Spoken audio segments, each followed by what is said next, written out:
Nobody tells you this about emotions after 60, and yet, it quietly controls almost everything in your life. You may have noticed it already. You don't react the way you used to. Small things feel heavier, but loud chaos feels pointless. You want peace more than explanations. And here's the part that confuses people: you feel calmer, yet more sensitive at the same time. So you start wondering, is something wrong with me? Am I becoming weak? Or am I just tired of everything? Let me be very clear, you are not broken. Your brain is changing. And that change is not a loss. It's a shift. Emotional balance in your later years isn't about being happy all the time. It's not about forcing positivity. And it's definitely not about pretending you don't feel pain. It's about becoming unshakable. In this video, we're going to talk about the psychology behind emotional balance after 60, why your emotions feel different now, what's actually happening inside your mind, and how to work with these changes instead of fighting them. This isn't motivation. This is understanding. And once you understand what's happening, everything starts to feel lighter. Let's clear up one big misunderstanding right away. Emotional balance does not mean you're happy all the time. It doesn't mean you're smiling through pain. And it doesn't mean you've stopped feeling deeply. Real emotional balance is about regulation, not suppression. Suppression is when you push emotions down and pretend they don't exist. Regulation is when you feel emotions, without letting them control your behavior. That difference matters more than most people realize. As you get older, something interesting starts to happen. You don't react as quickly, but you feel more deeply. You don't chase every emotion, but the ones that stay longer. That's not emotional weakness. That's emotional refinement. Psychologically speaking, the aging brain begins to prioritize meaning over noise. Drama feels exhausting. Arguments feel unnecessary. And emotional chaos stops feeling worth the cost. So when you pull back, when you choose silence, when you disengage, it's not because you've become cold or distant. It's because your nervous system is healthier. Less tolerance for drama doesn't mean bitterness. It means your mind now knows what isn't worth your energy. And here's the truth most people miss. What looks like emotional distance is often emotional wisdom.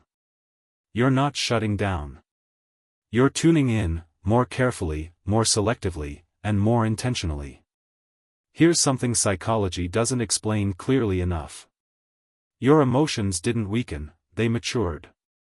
As we age, emotional reactions slow down. Not because we care less, but because the brain stops rushing. When you were younger, emotions spiked fast: anger, excitement, stress, joy. Quick up, quick down. After 60, those spikes soften. Emotions rise more slowly, and they stay longer.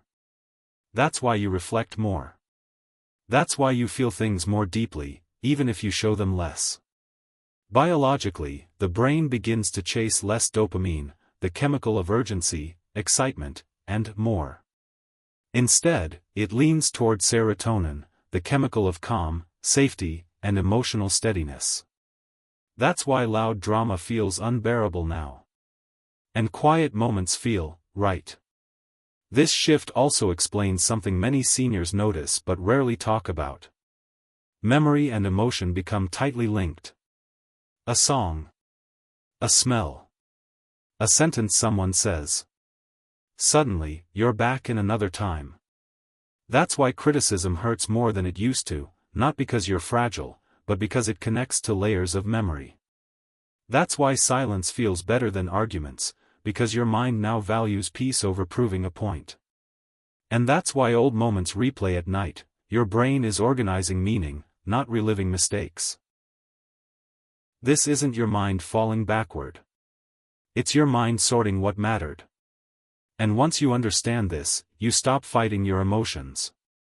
And start working with them. There are emotional struggles that many seniors carry silently. Not because they're dramatic, but because they don't want to be a burden. One of the most common is emotional loneliness.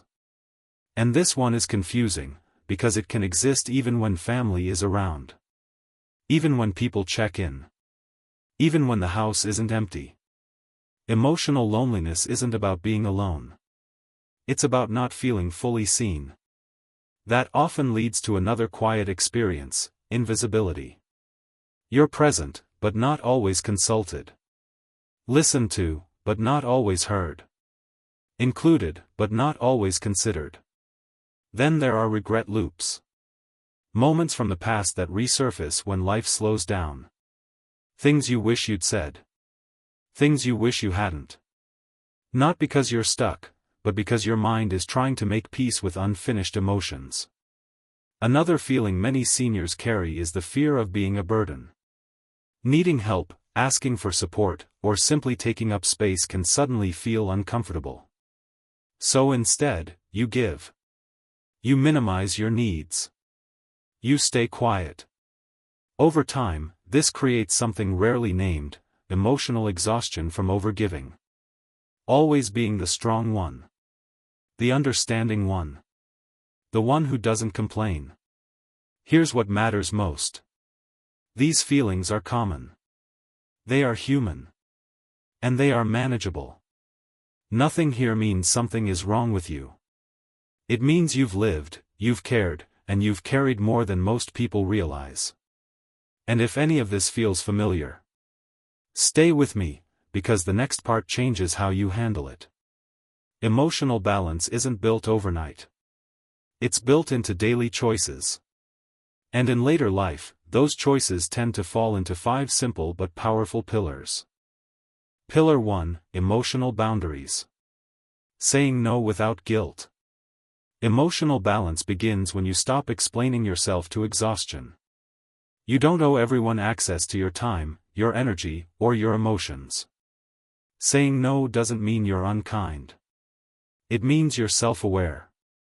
At this stage of life, boundaries aren't walls. They're filters. They protect your peace so you can show up fully where it truly matters. Pillar 2: Routine equals emotional safety. Predictability calms the brain. The nervous system loves rhythm. Simple routines, waking, eating, walking, resting at similar times, send a quiet message to the brain. You're safe. That safety reduces anxiety, emotional swings, and mental fatigue. This isn't boredom. This is stability. And stability creates space for calm emotions to grow. Pillar 3: Meaning over approval. Letting go of people-pleasing. Earlier in life, approval often felt necessary. Now, meaning matters more. You stop asking, "Do they like this?" and start asking, "Does this feel right to me?" Letting go of people-pleasing doesn't make you selfish. It makes you aligned. And alignment brings a deep, quiet confidence that approval never could. Pillar 4: Controlled emotional expression. Not bottling, not exploding. Healthy emotional balance lives in the middle. You don't ignore emotions.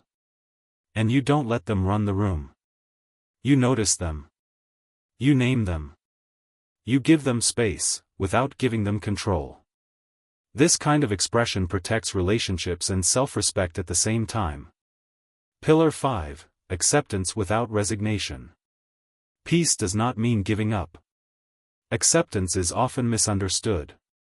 It doesn't mean you stop caring. It means you stop fighting what you can't change. You accept reality, while still choosing how you respond to it. That's not a weakness. That's emotional strength. When these 5 pillars work together, emotional balance stops feeling like effort. And starts feeling like home. Understanding emotions is important. But stability comes from daily practice. And the good news is, these habits are simple. Start with a 2-minute morning emotional check-in. Before the day pulls you in, pause and ask, "What am I feeling right now?" Not why. Not how to fix it. Just notice. Naming an emotion reduces its intensity. Ignoring it gives it power. Next, limit emotional exposure. Too much news. Too much negativity. Too many emotionally draining conversations. Your brain wasn't designed to process constant emotional input, especially later in life. Protecting your attention is protecting your peace. Then choose one grounding ritual. A slow walk. A quiet prayer. A few lines in a journal. A cup of tea in silence. Consistency matters more than length. These moments tell your nervous system, I'm safe. And finally, let emotions pass. Not every feeling needs a label. Not every emotion needs a story. Here's a simple truth from psychology. Emotions last minutes, resistance makes them last hours. When you stop fighting what you feel, calm arrives sooner. If you've changed lately, this is probably why. Emotional maturity doesn't announce itself. It shows up quietly. You explain yourself less, because you trust yourself more. You choose silence without guilt, because peace matters. You stay calm even when misunderstood, because clarity doesn't require agreement. And perhaps the biggest shift of all. You choose peace over being right. Not because you're afraid of conflict. But because you've learned what conflict costs. This isn't emotional withdrawal. It's emotional mastery. Here's what I want you to remember. Emotional balance is not a personality trait. It's a skill, and skills can be learned at any age. Aging doesn't steal your emotional power. It refines it. It removes what's unnecessary and strengthens what remains. You are not late. You are not broken. And you are not behind. You are becoming more selective, more aware, and more grounded. And as that happens, life starts to feel quieter, clearer, and lighter. The calmer you become, the clearer life feels.